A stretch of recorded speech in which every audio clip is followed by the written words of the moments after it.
right, good morning, everyone. Looks like we are all set to go. Thank you so much for joining us today for our August Brunch and Learn series. I'm Amy DeCook. I'm the Executive Director for the North Dakota School Boards Association. And with me today are Chris-Ann Norby-Johnner, our General Counsel, as well as Lexi Bergstrom, our staff attorney here at the association. Today, we're going to walk through the new requirements for public participation at board meetings that became effective August 1st of 2025 and discuss how boards can engage their communities while still conducting business effectively.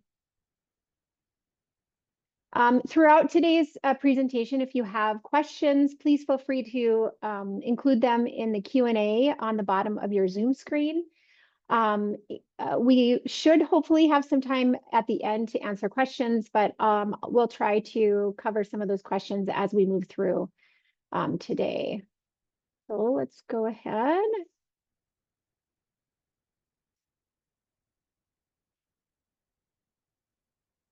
All right. As many of you know, the pressures on school boards have really never been greater. At least it feels like that. It's based on what we're hearing on a day-to-day basis. Communities are asking tougher questions about funding. Lawmakers are adding strings, what seem to be more and more strings to the dollars that they provide for K-12 public education.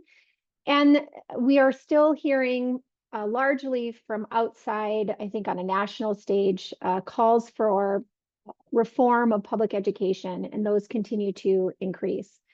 At the same time, the public perception of school boards seems to still be becoming more critical. So it's important that we kind of set the stage for today's discussion. It's not just about compliance with the law. It's really about building trust and having transparency and making sure that board meetings can remain productive spaces to do the work of public education. So that's kind of I think the frame of mind that I think if we can kind of be in that space when we're talking about all of these topics that we're going to cover today, I think that would be most helpful. If you're having any technical difficulties or if it's hard to hear me, please let me know in the chat and we'll do our best to fix any issues that we're having. All right, I think it would be helpful to start with some basics before we get into what the changes were following the 2025 legislative session.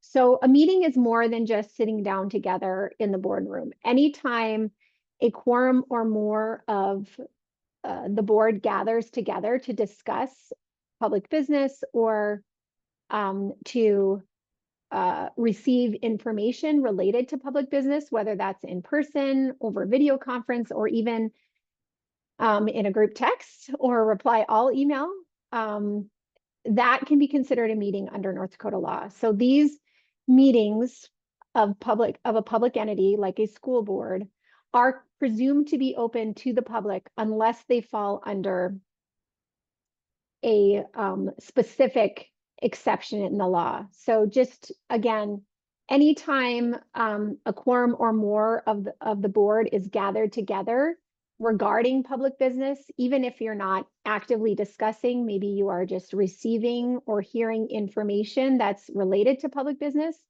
that's a meeting. And again, a quorum is a majority of the elected board members sitting together. So if you have a 5-member board, anytime 3 or more are gathered together, that is a quorum and could potentially constitute a meeting if public business is being discussed or if you are receiving information regarding public business. One other thing to keep in mind that we like to remind our districts is that open meeting rules apply to governing bodies of public entities in North Dakota. Of course, the school board, the full school board, is a governing body, but also committees and subcommittees that are created or authorized or delegated some sort of responsibility by the board are also considered governing bodies that must comply with open meetings requirements. So keep that in mind as we move forward today as well. Also, I think it's important to understand what we mean when we talk about public business. In terms of the open meetings requirements in North Dakota, that is going to be the definition of public business is very broad. It constitutes all matters that relate or may foreseeably relate in any way to the performance of the public entity's governmental functions. So again, the purpose of that is to really cover anything that could relate or foreseeably relate to the district's provision of educational services to students. So any matter over which the public entity has supervision, control, jurisdiction, or advisory power, or the public entity's use of public funds. So again, the purpose here or the point here is that the definition of public business is very broad. And as I said, meetings can occur in a lot of different forums. They can occur, of course, in person, by conference call, over the phone, over video conference, which is becoming more and more common. But they can also happen over group texts or via email when you're, hitting that reply all button. So we often caution school boards not to be, engaging in group texts with each other unless it's strictly limited to ministerial matters like scheduling a meeting or if you have to change the meeting time or location, communicating over group text for those types of things is generally going to be okay. That's not going to violate open meetings rules. But you have to still be really careful because sometimes, if one of the board members brings up an issue, a substantive issue regarding public business, that can then turn that group text into a public meeting that obviously hasn't been publicly noticed and the public does not have access to. So we're just always very stressing to be very cautious if you are engaging in group texts with your board members, a quorum or more of your board members, or communicating by email where everyone's included in the email and you hit that reply all button. That's where you can run into some easy open meeting violations. The other thing to keep in mind is that a series of communications among a quorum of board members regarding public business can also constitute a meeting under North Dakota law. So really be careful about, those one-on-one communications if they involve a quorum or more of board members over a series of texts or calls or even in-person discussions. Those can turn into meetings. So just be mindful of that. And as I stated before, a public entity meeting is presumptively open to the public unless it falls within a very specific exemption set forth in either federal or state law, or there is if a confidential meeting is required. One example of that is a due process hearing, like for a non-renewal or for a discharge for cause for teachers, principals, certified staff. Those are required to be in closed session unless both sides agree, the board and the individual agree to hold them in open session. So those are required to be closed unless the parties agree otherwise. So again, if you can't point to a specific provision in the law that allows you to close the meeting or have a discussion outside of the public, the meeting is presumptively open to the public. Okay, so kind of getting into the public participation element of board meetings. So who has a right to attend? Everyone has a right to attend a school board meeting. But, and this is key, attendance doesn't automatically mean participation. Right to access does not mean right to participate or speak. Now, since that was pretty clear, I think, at least prior to the 2025 legislative session. We're going to talk in a little bit here about what's changed. That has changed just a bit. It doesn't mean, however, that school board meetings have become open town halls. So there's still a balance to be struck there. And I think you've often heard this phrase that a school board meeting is not a public meeting, it is a business meeting held in public. I still think that is very much true, even with the changes that the legislature made this last legislative session. That is still very much an accurate statement. And of course, again, this kind of gets to that same point. It's not an open town hall where everyone has a right to speak and speak about whatever they want, whatever concern they might have at any time.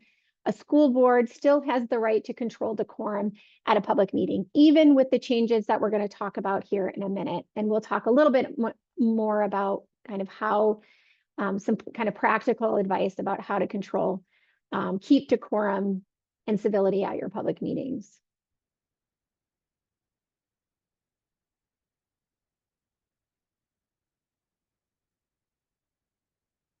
Okay.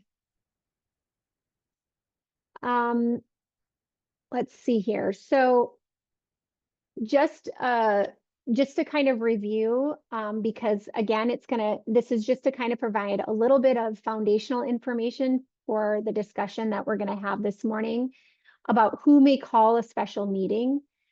Special meetings can be called by the board president or two or more board members with proper notice. And the reason that this is important is because, so this section of the code 15.1-09-30 is really where the authority of the board president to kind of approve or kind of structure or have discretion over the meeting agenda comes from. Again, the board president is generally going to be responsible for and have authority to manage the agenda. That is typically outlined in board policy. In that, if you have our template policies, that's generally going to be policy BCAA. That will provide the framework as to how that happens. But I think most school districts' policy in this regard provides that the board president, with input or assistance from the superintendent, typically is the person that sets the agenda in advance of all of your regular or even special meetings. But two or more other board members can call a special meeting, meaning they can, if they want an issue to be discussed at the board level, they can request that a special meeting be held in order to discuss that item. And so essentially it does give that authority also to two or more board members to call a special meeting to hear an agenda item that they wish to talk about. This authority to manage the agenda is critical now that the public comment is a required part of every regular meeting, as we'll talk about here in a minute. It's really important. We've tried hard over the last handful of years to really stress to boards that where you do your business, where you govern is at your meetings. And so it's really important for boards to maintain control over their agendas at their meetings and to be really thoughtful about how you structure that agenda. Even though the authority largely rests with the board president, again, with assistance and input from the superintendent to set the meeting agendas in advance of those meetings. We also encourage board presidents to, consider requests from other board members to hear certain items on the agenda. But at the end of the day, you're electing that board president for, for the purpose of presiding over your meetings, for setting and approving the agenda for your meetings. And then a quick note about adding items to the agenda at a meeting. As we, I think, all know, those who have been serving for a while, that we can add items. Generally, you are allowed to add items at the meeting to the agenda of a regular meeting with a majority vote of the board. That is not unlimited. If you were aware of or had knowledge of the item at the time that the notice was created, giving notice of the meeting, that item should be on the agenda. You should not wait until the board meeting to add it to the agenda. So it is limited somewhat, even at regular meetings. But special meetings, you are not allowed to add items to the agenda at the meeting. If it was not in the notice when it was posted, you are not allowed to talk about it. So just keep that in mind as well. Okay, and then just a little bit of information about who presides over the meeting. Obviously, I think all of us who have served on boards understand that the board president is the individual responsible for presiding over a meeting. If the board president is absent, or if it is, inappropriate for the board to preside over a particular agenda item, maybe because they have a conflict of interest or have, some involvement in the underlying agenda items, sometimes then it would be appropriate for the vice president to preside over that portion of the meeting. What happens if both the president and the vice president are unavailable? Well, then typically the most senior board member present would preside over. That's typically dictated by board policy. Template policy BBBA would be the one to look at for that. And in terms of the board's president's duties at a meeting, you're going to be typically calling the meeting to order. You're responsible for keeping the board on track with the agenda. So making sure that you're moving through the agenda at an appropriate pace. Obviously, maintaining a decorum and order is a big responsibility for the board president at meetings. Using Robert's Rules of Order as a guide, I think this varies. Some boards are pretty strict with compliance with Robert's Rules of Order. You're not legally required to use Robert's Rules of Order, but most boards in North Dakota utilize them. Most have a board policy that provides that Robert's Rules of Order will be used as a guide in meetings. And I think, again, I tend to, and I don't know, Chris-Ann, you can jump in here too if you'd like, but I typically recommend that you use them as a guide, that you don't worry so much about strict compliance with Robert's Rules of Order, because I think being too rigid can sometimes actually make your board meetings a little bit clunky and a little bit more difficult. And so really they're meant to be a guide to make your board meetings run smoother, rather than, to be a strict, rigid framework that you have to live in all the time. So just a little bit of advice there. Making sure that other board members and others in the room, maybe that are, if there are third parties that are on the agenda providing information, maybe school staff are presenting, or just members of the public that are in the meeting, making sure that they're speaking in turn and not out of order. One of the common questions we get about the board president is whether the board president is allowed to make motions, second a motion, and even vote on matters that are before the board.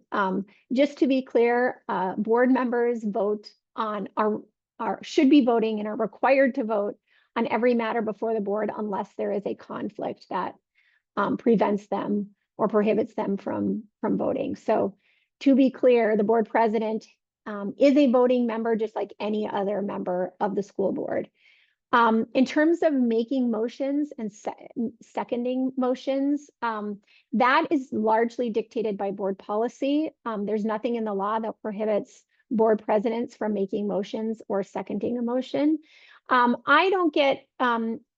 think generally how we recommend the board president handle these things is that, as you're moving through the agenda and you've come to a point where the board can consider taking some sort of action, it's very typical for the board president to kind of ask the board what its wishes are. Does anybody wish to make a motion on this issue? And then it's typically another board member who would make the motion or propose an action. I think that is a best practice. And the reason for that is, the board president, I think, has a lot of influence typically on a board. And, if the board president is the one making motions and proposing actions all the time, I think that can kind of get a little bit too far into a little bit of, I think, undue influence on the board's business and conducting business. So we largely encourage board presidents to call for or ask the rest of the board, call for a motion or call for a proposed action rather than proposing the action themselves. However, I don't think again, it's not prohibited by law. It might be something that's dictated by a board policy. I do see board policy limiting board president's power or authority to make a motion. But again, I think there could be a situation where it would be appropriate for the board president to make a motion.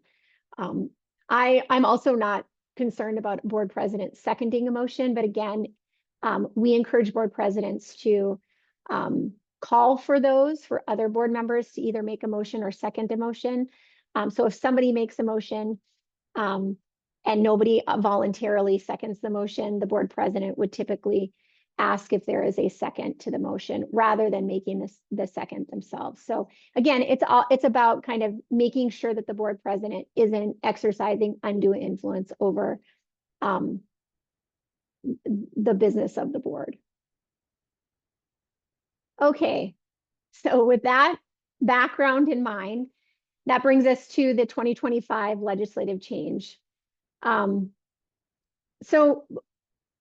With Senate Bill 2180, that is the bill that put this new requirement in place that public comment must be included at every regular board meeting. This is a big shift from before in a lot of ways when public participation was largely optional.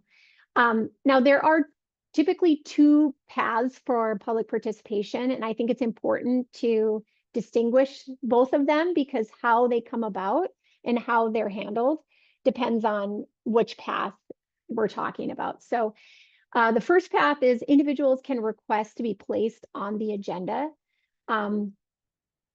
subject typically to board policy timelines and approval. So typically those are submitted in advance, identify a particular topic that they would like an audience in front of the board. Or the other path is using a general public comment period where they, which now with this new requirement must appear on every regular meeting agenda. With respect to requests to be placed on the agenda, even after the change in the 2025 legislative session, that path is still largely controlled by board policy. Our recommended policy BCAA is the policy that would dictate any requirements for being placed on the agenda. Typically, that provides that the request must be made within a certain number of days in advance of a meeting. That can vary, but I think anywhere from 5 to 7 days is pretty typical. I have one particular district that I work with a lot that actually, I believe their requirement is it has to be submitted prior to the first of the month, you know, in the month of that the meeting would occur. So if it's at the August regular meeting, it would be prior to August 1st. So just for an example. So those can vary, but that again is largely controlled by policy. We do have a question. Can we still have them request in advance, even under the general public comment period? I'll get to that in a second. So not just show up and talk during the general comment. That's a good question. We'll get to that here in just a second. Again, with these, the first path of asking to be placed on the agenda for a specific topic, the board president, and then again, this is dictated by board policy, the board president typically has discretion to determine whether to grant that request. You know, I think Chris Ann and I both generally advise districts that, you know, require them to disclose the topic and the nature and extent of the essentially the representation that they intend to make to the board. I think it's important for the board to understand when they're putting somebody on their agenda at a meeting, that they understand what that person intends to talk about. So you can request that they submit the request in advance of the meeting and dictate when that can happen. And then also that they disclose what they plan to talk about. And you can follow up so that you understand the nature and the scope of what they intend to talk about so that you can properly consider the requests. I also recommend generally that you set appropriate parameters. So for example, okay, yes, we will allow you to talk about, we will put you on the agenda to talk about this particular topic. Here is kind of the extent or the scope of what we'll allow you to talk about on this agenda item, and you'll have, you know, 10 minutes. I also typically recommend that the board not just receive the information and not engage in a back and forth discussion. Asking some clarifying questions, I think, is okay, but engaging in kind of a back and forth, I think, is generally discouraged. You can always bring that item back on the agenda at a future meeting if you want to make some sort of, you know, have some sort of response or take some sort of action. So essentially kind of take the matter under advisement and decide whether it needs to be addressed at a future meeting. That's pretty typical advice that we generally give for that. Okay, so yes, go ahead, Chrisanne. If you wouldn't mind, I would jump in just circling back to that question. I don't know if this is also a question. There could be the circumstance where there is a topic, right, the community feels very passionately about, and they might come to board president and say, you know, I want to talk on this topic, and it might already be an agenda item. You wouldn't necessarily have to allow, I mean, you wouldn't allow that person a separate agenda topic as, on an item that's already going to be on the agenda. You could probably point them to the point that that's on the agenda. There will be a public comment period. And then those rules that apply to the public comment period will then apply to that person when they speak. I get that question a lot, whether, you know, you have to allow people to have the presentations. I think you answered that like perfectly. But I can see some overlap where people are just like so certain they want a certain topic, you know, addressed at a board meeting, and it might already be an agenda item, and you don't have to allow some sort of, you don't have to have two agenda items on the same topic, I guess I would point out. So I would just add that. Yeah, great point, Chrisanne. Absolutely, I 100% agree. So again, kind of there are two paths for public participation at a board meeting. One where they're requesting to be placed on the agenda to talk about a, you know, specific topic in front of the board. One other thing I would say as well, you know, I think a lot of those requests, especially when they're coming from a a patron or even a staff member. We get those requests a lot of times when they have an issue with a particular, with something that the school is doing, or maybe with a particular staff member. And so, when you're board presidents, when you're considering those requests, if there is a complaint procedure in board policy to handle those types of complaints, rather than allowing that person to kind of circumvent that process and get an audience before the board, we would typically recommend that you steer them back to, that particular complaint process, to handle those complaints rather than allowing them to kind of take this other path and circumvent any of the steps that might, be contained in that complaint procedure. So again, that's one path. The second path is for public participation is the public comment period, which is where the change was made in the 2025 legislative session. Again, prior to that, how public comment was handled was largely dictated by board policy. I would say that it was pretty common prior to the passage of Senate Bill 2180. It was pretty common for boards in North Dakota to allow some sort of public comment period at their regular meetings. And then at some special meetings, depending on what the issues were.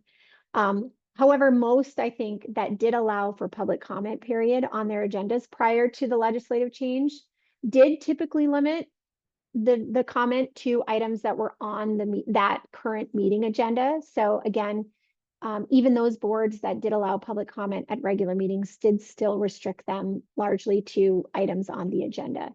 So now with the new change, to be clear, it requires an opportunity for public comment at every regular meeting of the board.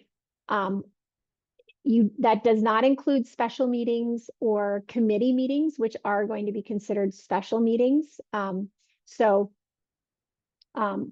going to be considered special meetings. So it's only a requirement at regular meetings. Okay. So what the law requires is that you adopt a policy, a public comment policy that complies with this new law. It does allow you to set some parameters on the public comment period. It also includes some exclusions, which we'll go through here in a second. But we've updated two policies in particular in response to Senate Bill 2180. And those revisions were released, I think, about a month ago.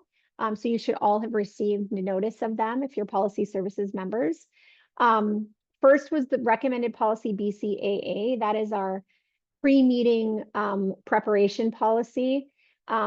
We have kind of a standard agenda in that policy. And so we've added public comment as a standing agenda item in those regular meeting agenda topics. And then the big one is required policy BCBA. This was a policy that existed before, but it's been, I think, pretty well reworked to comply with this new change in the law. And that is the public participation at board meetings policy. Amy, there's a question in the chat. Can you limit the number of speakers? I'm not sure if you answered that. I'm sorry. We are getting to that right now. So Chris-Ann, do you want to just kind of go through these requirements that, or how we changed policy BCBA Sure. to comply with the new law? Yeah, no, great question. So I was actually just pulling up 2180. As Amy's given a great background on this, but I would agree. When I went to the hearings and testified on this bill, I really, really did try to emphasize to the legislature that our school board meetings have been accessible to the public. We truly believe this, and a number of school boards had already been including public comment periods. And so for some school boards, this hasn't been a large change. And when I submitted testimony and proposed amendments, some of which were accepted, some maybe that weren't. I really tried to mirror what I really felt boards were already doing. So the plain language of Senate Bill 2180 is that a school board can now, you have to have that public comment period on your regular meeting agendas, but you can limit the public comment only as follows: by time per speaker, total time for public comment, or both. That's one limitation. And so the question, can you limit the number of speakers? Not necessarily number of speakers, but you can limit time. So you can limit a certain time period for your public comment, and the board president can control that. So we put that as optional language in policy BCBA, mirroring 2180 in a rule that you can set. Another limitation is that you can limit by agenda topic. I wanted it to end there, maybe limited by agenda topic. There was a lot of back and forth and some heated debate on that. And the final version of the law is that the board can limit by agenda topic to the agendas of the current meeting and at least one preceding meeting. So that was I can just give you the context for the discussions and conversations occurring during committee work and during session. There was a feeling that what if a member of the public couldn't attend that specific meeting? Or what if the board talked about something so quickly that they lost that opportunity? There was a lot of concern that limiting it to just that regularly meeting wouldn't be enough public access. So that is where that comes from, the idea that you can limit by agenda topic, but it has to be that current meeting you're sitting at, or at least one preceding meeting, to give members of the public time to come to the next meeting and talk about the last meeting. So you will see those requirements or those options written into our required policy BCBA as an optional limitation. And then there was additional language we were able to work in policy. The school board shall develop a policy. That's why this is a required policy. You're required to have a policy, but the law does allow you some flexibility in what you put into your policy. So when you look at our template and it's bolded and it's bracketed, that's why this language is optional. And the policy may provide that the public comment is pertinent to the public entity, may not interfere with the orderly conduct of the regular meeting. Like Amy said, it's very important that the school boards control decorum and the business and the scheduling of their meeting and what's happening in that room. Public comment may not be defamatory, abusive, harassing, or unlawful. You can write that directly into your policy.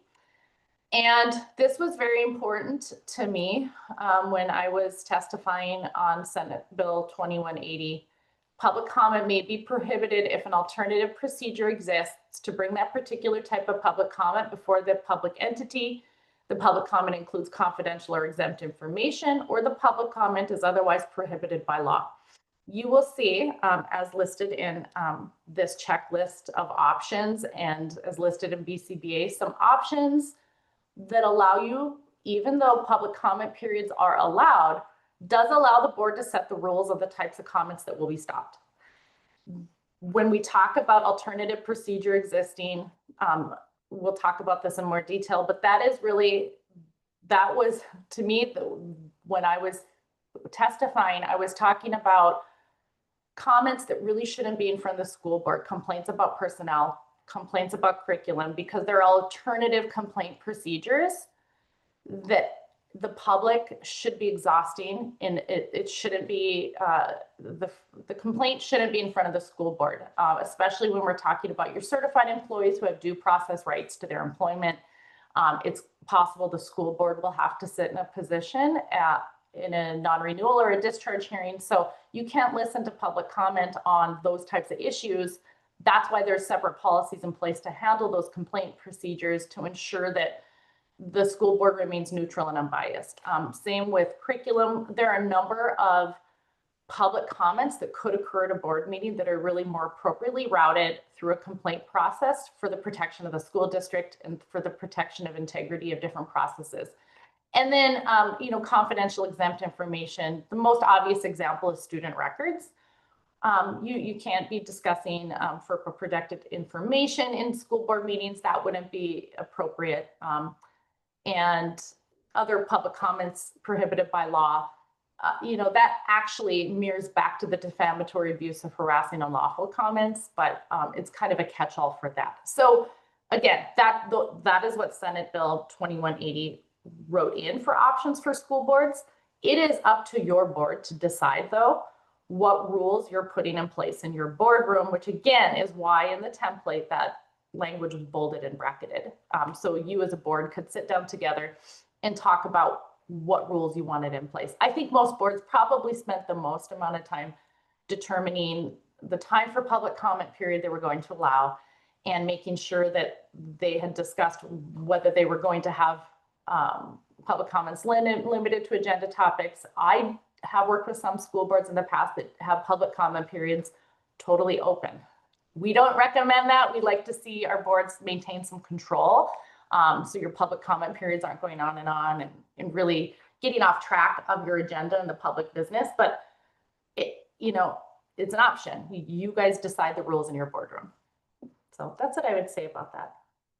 Yeah, and I totally agree, Chrisanne. Again, the whole point of these optional rules and limitations that you can decide is really to help, again, strike that balance between providing public access, obviously complying with the new law, which is important, but also maintaining order and allowing the board to continue to focus on, conducting the business that it's there to conduct.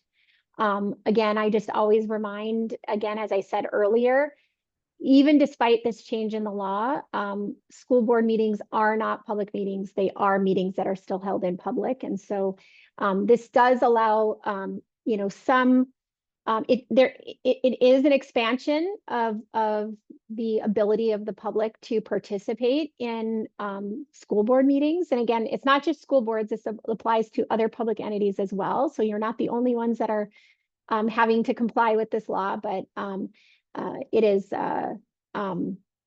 it is something to keep in mind that, yes, it's an expansion, but you still have a lot of ability to maintain control and of course, ensure that decorum and civility are maintained as well. Chrisanne, I don't know if you want to answer the question in the chat, but the individual is asking, I think there's some confusion about having to request to be on the agenda, even in the public comment period. Do you want to clear that up a bit? Yeah. No, I mean, what Amy was explaining earlier is that if a member of the public wants to be added as an agenda item, a separate agenda item, they would have to go through the regular agenda setting process. And that would be, like Amy explained, more typically an example if somebody wants to give a presentation, or if it's a topic that's not on the board agenda and they're asking to be added, they would go through the agenda setting process for that person to be added as a separate agenda item. Members of the public do not have to request to be on the agenda to speak during public comment period.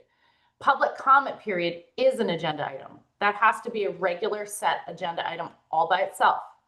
And those members of the public who choose to stand up and speak during that public comment period, their only limitation is by the rules that you have set for decorum in the boardroom and by the rules that are required under law, which would be they have to be allowed to speak on the agenda items that are probably above the public comment period agenda item, and then one preceding meeting. So they don't have to give notice that they're going to speak at the public comment period.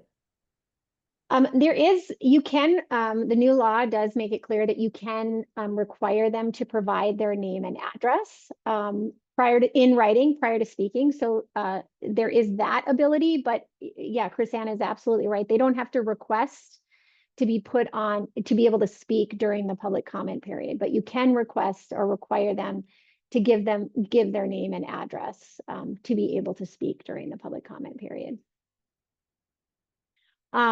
Okay, so just a little bit about, again, we have this new requirement. Whether or not it will encourage more folks to come to your meetings and to provide comment remains to be seen. Frankly, I think, we oftentimes, I think sometimes we're like, oh, we're going to have a lot of people at this meeting. It gets nervous. But I do think overall, we all really do want the community to be more aware of the work of our public schools. Frankly, with the new, or I wouldn't say new, with the continued rhetoric, anti kind of public education rhetoric, or calls for more school choice, or calls for reform in public education, which again may be appropriate in some ways, but maybe based on misinformation on the other hand, or in some ways as well.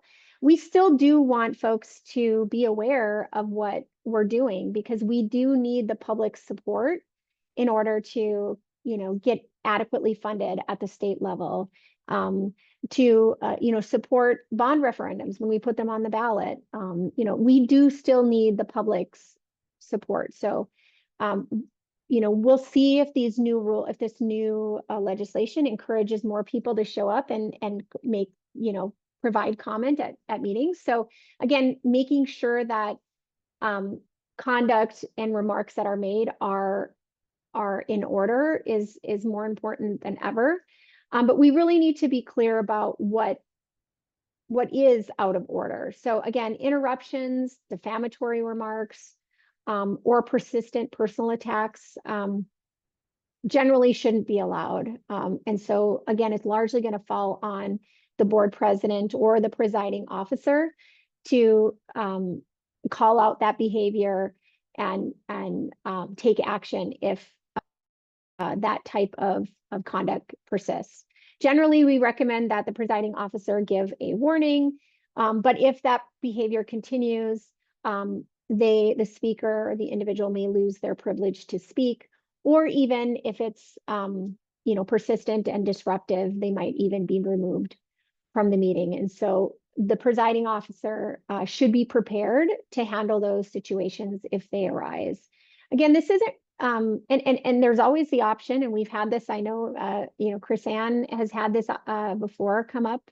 We've had it where districts have had to have law enforcement either present because they're anticipating disruption or interference with the conduct of the meeting, or it's unexpected and law enforcement is called in, kind of unexpectedly to help assist. That is always an option. I generally, that should be kind of a last resort.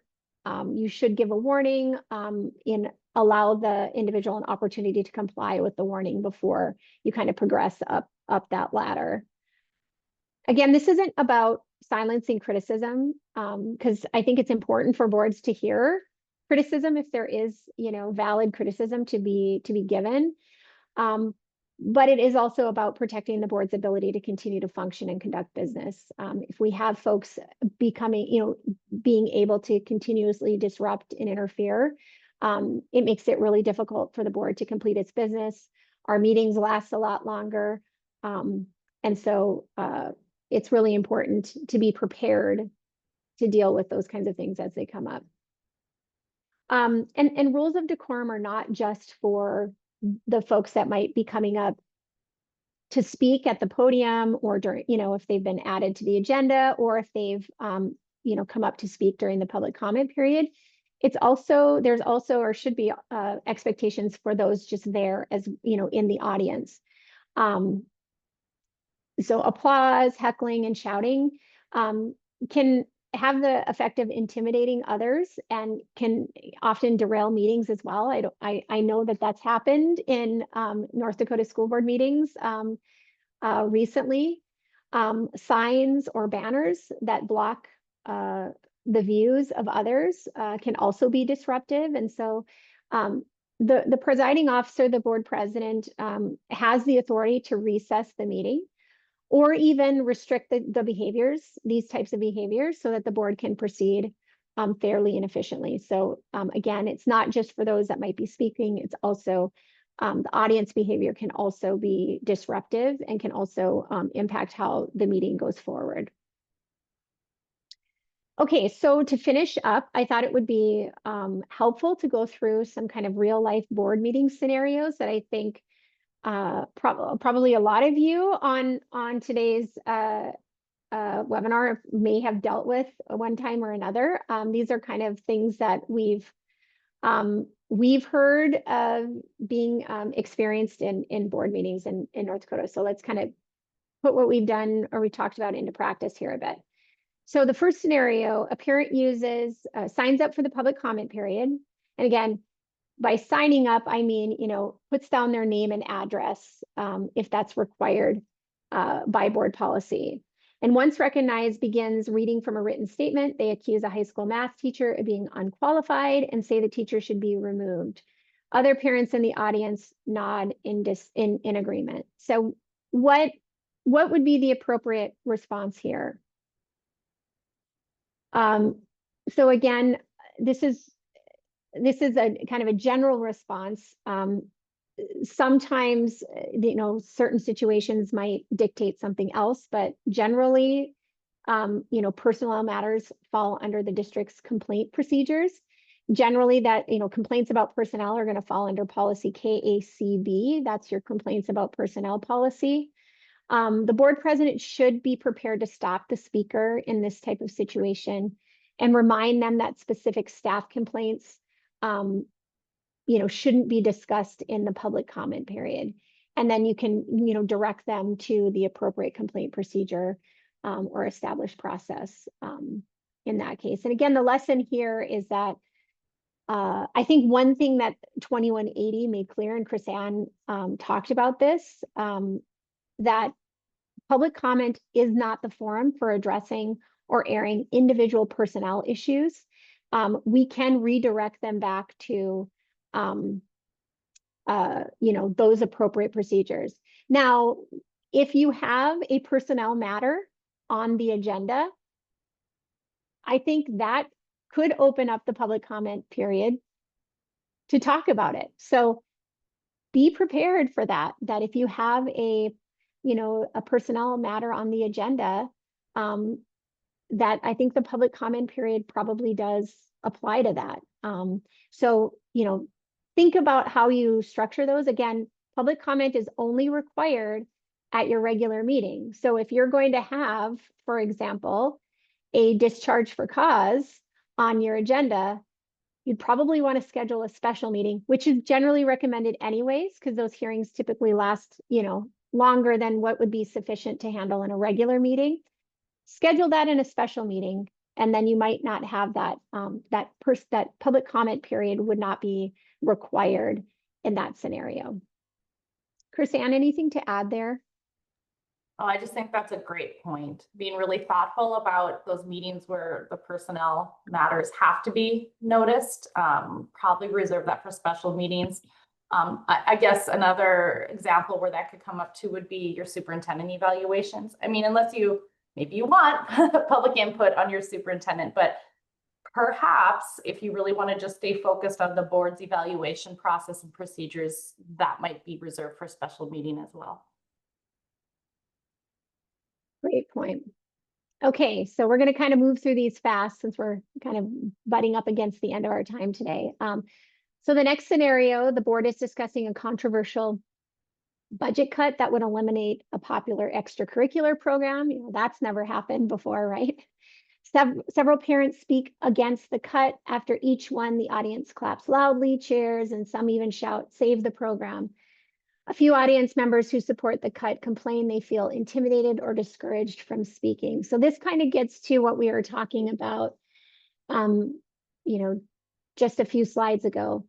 I think a possible response, I think this might have a little bit of leeway depending on the, how it is the heckling, the clapping, the verbal outbursts. Are they disruptive? If they are disruptive and it really is seeming to intimidate others from speaking up or getting up and speaking, there are, you can rely on your rules of decorum that prohibit that type of behavior. And the board president or the presiding officer could warn the audience and remind them about those rules. And if the behavior continues, they can call a recess until order is restored. So it's really going to depend on, this could vary from district to district and board meeting to board meeting. I think, but if it starts to get into, kind of where it's getting a little much, it's starting to delay the meeting, it's getting loud, you can tell that others are just not feeling comfortable, getting up and speaking, to hear kind of both perspectives. It might be at that point where where the board president steps in and reminds folks of the rules of decorum. And again, yeah, go ahead. Oh, I would note too, I've been asked, especially since the new law has come out, if we have like a recommended script to read before public comment. Maybe not necessarily, but I do know of school board presidents that will actually read from policy. And especially if you're going into a meeting where you think something like this could happen or public might really get a little heated, there's nothing wrong with reading directly from policy and reminding the public of decorum and what could happen if we can't maintain our orderly operation. I do think that has been effective in some of these maybe heated agenda item topics. Just a reminder before public comment begins.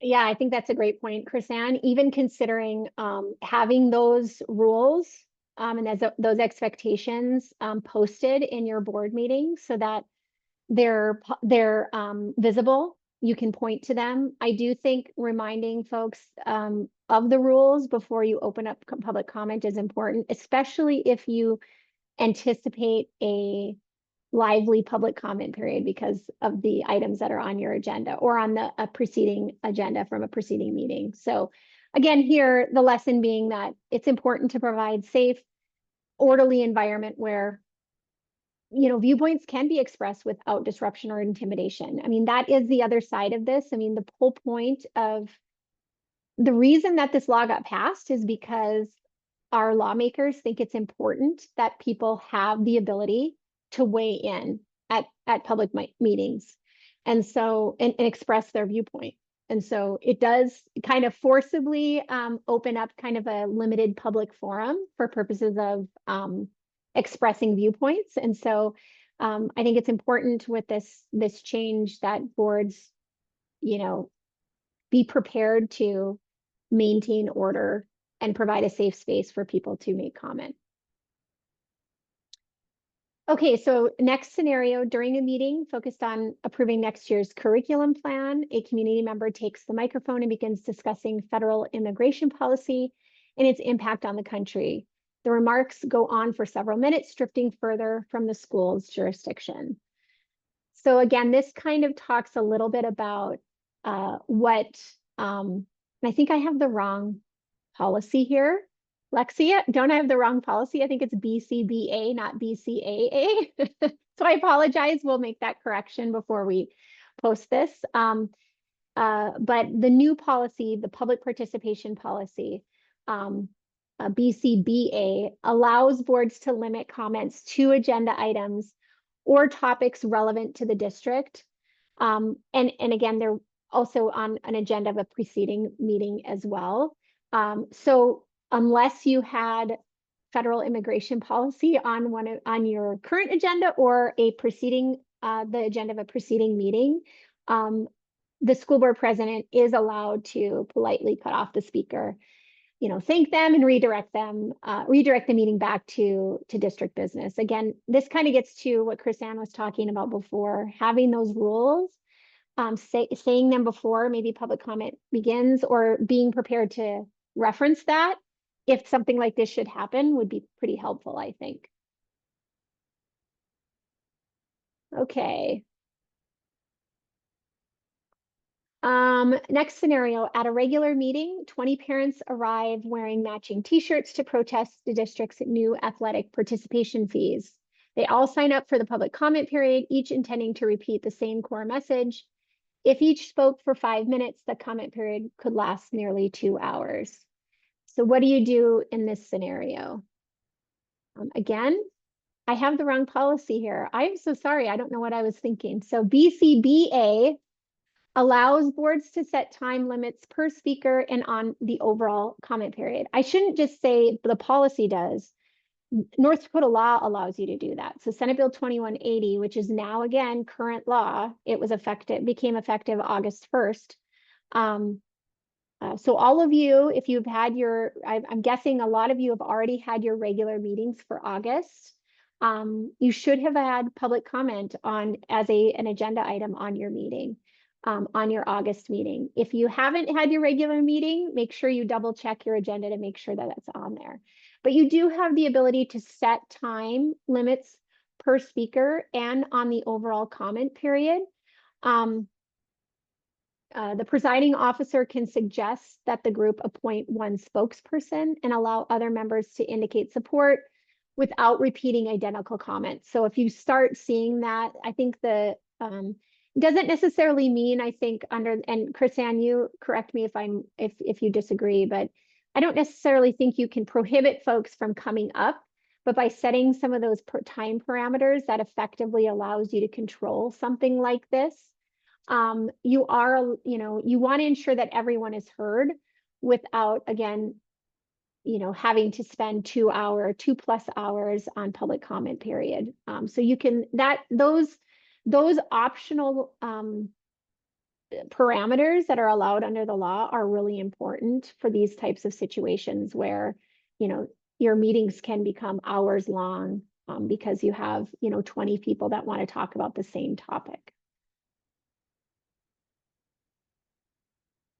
Okay, we have another question here. If the board reaches out and engages with the audience on their own during an agenda item, does that negate the public participation role? In this specific case, does the board still have the ability to cut off or limit how and who responds? Or does this open up room for others to speak and respond? It's a good question. I think it brings up the point that I think, maybe be thoughtful about whether or not you do something like this. If you're, if a board member wants to call somebody up and have them speak on an agenda item that's posted on the agenda, I think the board probably has the ability to do that. I would just be careful on doing that. I think it should be pretty infrequent that the board would be kind of inviting somebody up from the audience. But I could see it happening. Like, for example, if you are talking about, improvements to your facilities and you have like the architect there that has designed, the plan for those improvements, and there's a question from the board, inviting the architect up to provide some information. I could see that happening. That's a scenario that I know has happened. It doesn't negate the public participation rule. I think you can still, you could still do that and still, follow your anticipated plan for public comment. Chris-Ann, do you have anything to add there? I would just, I totally agree. I wouldn't let that concern stop the school board from relying on expert opinions. So if that's a good example. If there's an architect in the room and the board needs a question answered, don't be afraid to ask, or your principal, your administration, somebody who's running a certain program that's on the agenda. I wouldn't let that concern stop like productive business that needs to be conducted. And quite frankly, if a member of the public wants to comment on what they heard during that agenda item, they can do that during the public comment period. I would still direct them back to that. I wouldn't say you've opened the door for a floodgate of impromptu public comment just because the board does that. So one thing, but also agree with Amy, it's probably pretty infrequent that should be happening. One thing that I would discourage is board members inviting members of the public, like opening up public comment period in individual agenda items. That should be avoided, and you should, again, keep any public comment to that public comment period that's on your agenda. We had a question in the chat about what's a reasonable amount of time to give for the public comment period. Would 15 minutes be okay, and 5 minutes per person? That's a good question. The law didn't give us any guidance or restrictions on that. It didn't give like a minimum amount of time that must be allowed on your agenda. But I would be careful not to set overly restrictive time periods that would essentially prohibit public comment. So I think it will largely depend on what you have on your agenda to some extent. But I think, I don't know, Chrisanne, what do you think? I think like it's going to vary. That's a great question. I don't think I've actually had that question yet.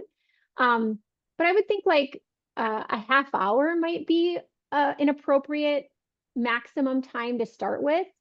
And then I think if you have a particularly, I don't know, controversial or just an item on the agenda that might garner a lot of public comment, maybe extending what you typically would allow for public comment to, allow for everyone that might want to speak, have the chance to at least get up and briefly address and comment on that agenda item. So you could maybe vary your rules from.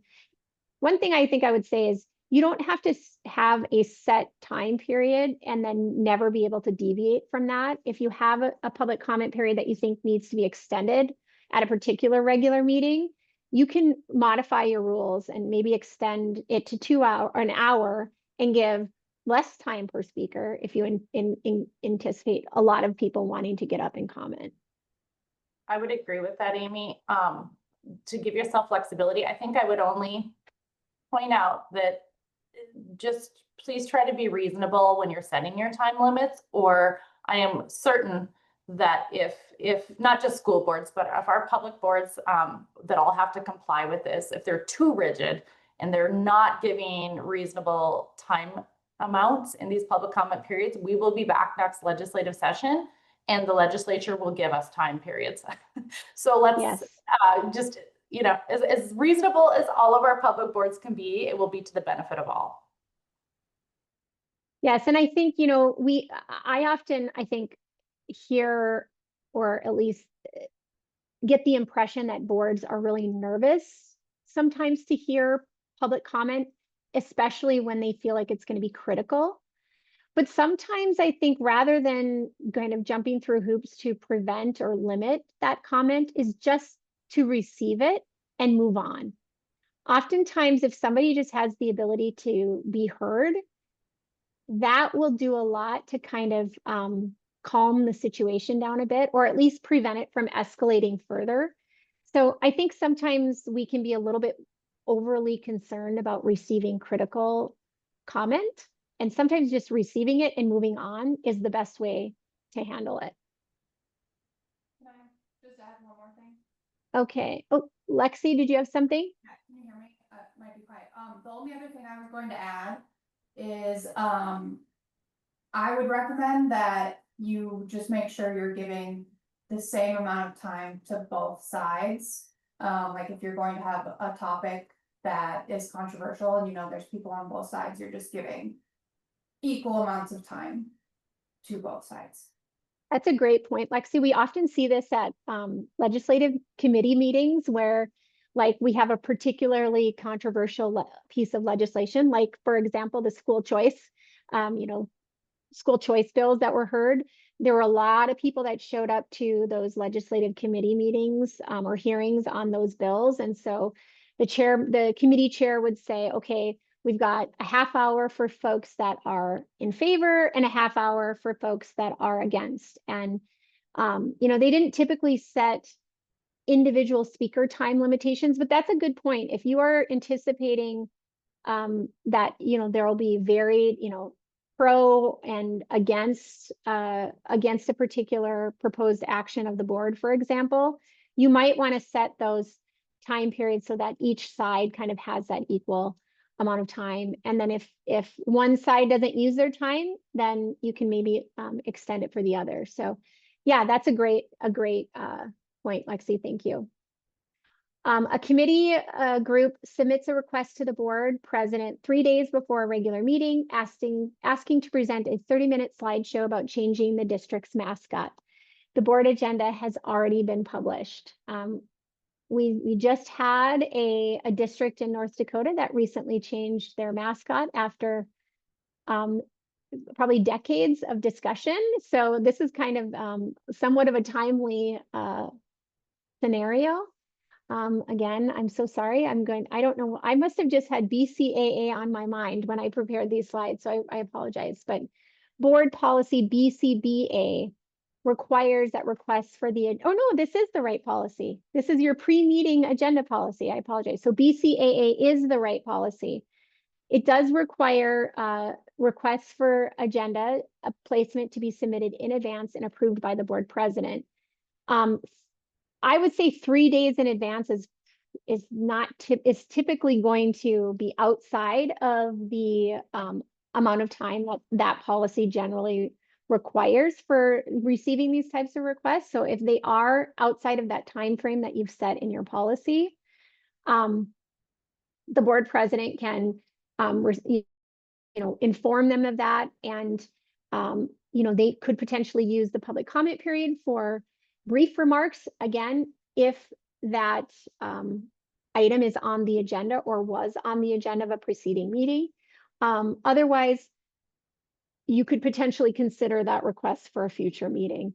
Again, the board president typically is going to have discretion whether to grant a request like this. But if it's been an issue that's been on the agenda, that's probably something that can be discussed in a public comment period, as opposed to agreeing to place it on a separate agenda.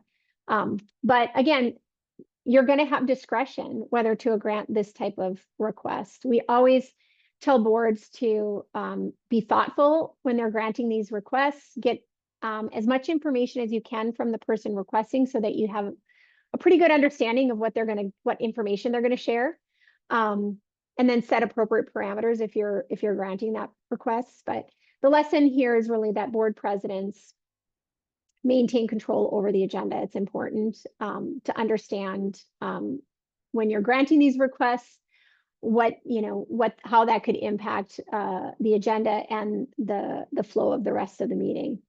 And then really stick to your policy and the timelines that you've set in granting these requests. I think this is the last one. A frustrated taxpayer addresses the board about property taxes and uses profanity multiple times, yelling that the board is robbing the community. The language shocks several students in attendance. So what about this one? I caution boards. I think sometimes, if somebody uses profanity, that automatically they lose their ability to participate in a public comment period potentially.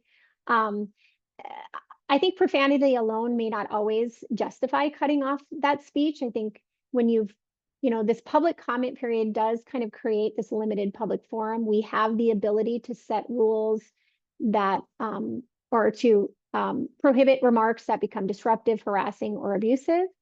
But, using profanity alone might not rise to that level. I think you certainly, at the presiding officer, can maybe ask that the speaker not use profanity, if there's students in the room, and give them a warning that, hey, we need to maintain decorum.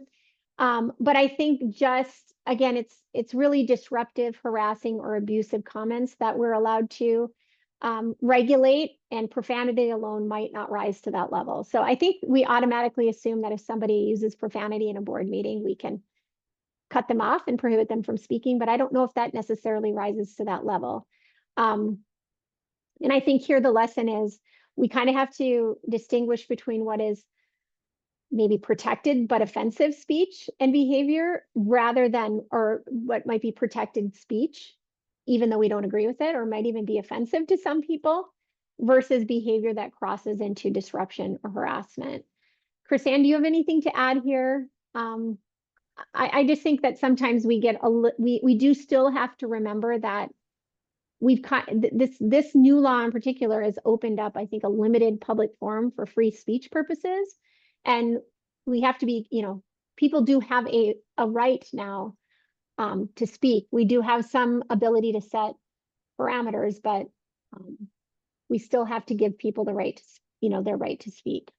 I think in defending a school board president or school board that would cut off speech, from a legal perspective, I think it would be, it would strengthen the defense if you gave a warning first. And if the warning were something like, you know, Mr., Miss so-and-so, please watch your language in this room, you know, et cetera, et cetera. And then say any further use of that type of language will be considered disruptive. So that you've given the warning and they know that this type of language is disruptive. And it's probably situational, especially if there's students in the room, that absolutely could be continued type of profanity could be disruptive versus if it's an empty room and only adults, you know, court might look at that a little differently. So it is situational, but the warning and then telling them that further talk like this is going to be disruptive to our meeting would help us if we had to defend you. Great point. Yep, absolutely. Okay. So I know we don't have any questions left in the chat, but you know, if anyone has any ongoing concerns about implementing this change in your district, you know, we'd be happy to answer your questions. We're kind of over time at this point, but any last minute questions before we close out for the day? Let's see here. Yes, I will provide the PowerPoint. It will be provided in along with the recording of this of the webinar. Okay, let's see here. Okay, with that, I just want to give you a reminder of our next Brunch and Learn, which will be held on September 17th, again at 9 a.m. It's going to deal with artificial intelligence in schools, and it's going to be given by William Groovy from Groovy Education. He was scheduled to give our webinar, I think, in February, but we had technical difficulties that day, and he was unable to do the webinar. So he is going to be back, and it's going to be a very interesting discussion. So please visit our website under your My Membership tab and the Resources tab, and you can find the Brunch and Learn webinar series page where you can register for that. So again, thank you guys all so much for your time this morning, and more importantly, for your service on behalf of North Dakota students.